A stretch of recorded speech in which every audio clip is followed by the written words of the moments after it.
सगळ्यांनी पुढे लक्ष द्या. मराठी महिने आणि धार्मिक सण हे आपल्याला आज काय करायचे, समजून घ्यायचं आहे आणि तुम्हाला ते लक्षात ठेवायचं आहे. स्कॉलरशिप, नवोदय यासाठी काय आहे, महत्वाचं असतं म्हणून. बघा मराठी महिने किती आहेत, 12. किती महिने आहेत आणि इंग्रजी महिने किती असतात? मराठी महिने 12 म्हणा. चैत्र, वैशाख, ज्येष्ठ, आषाढ, श्रावण, भाद्रपद.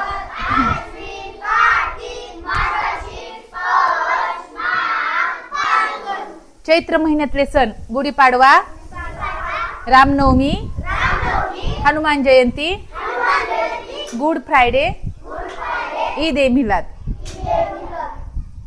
वैशाख मध्ये किती झाले हे, 1 2 3 4 5. किती सण झाले, 5.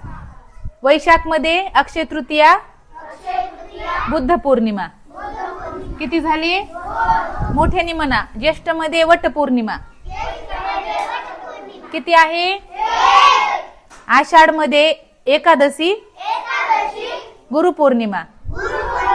किती सण झाले, श्रावण मध्ये नागपंचमी, रक्षाबंधन, पतेती, बैलपोळा.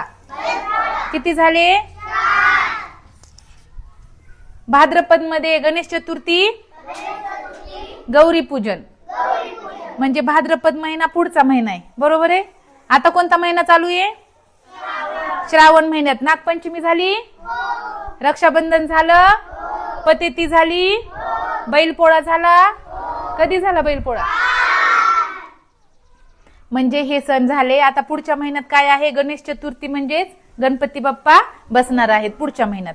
म्हणजे भाद्रपद महिन्यात किती सण आहेत, 2. गणेश चतुर्थी एकच आहे ना, हा गणेश चतुर्थी आणि गौरी पूजन.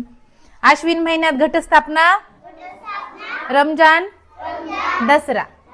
किती सण साजरी करतो. कार्तिक महिन्यात दिवाळी, भाऊबीज. किती सण आहेत, मार्गशीर्ष महिन्यात दत्त जयंती, ख्रिसमस. किती सण आहेत, पौष महिन्यात मकर संक्रांत.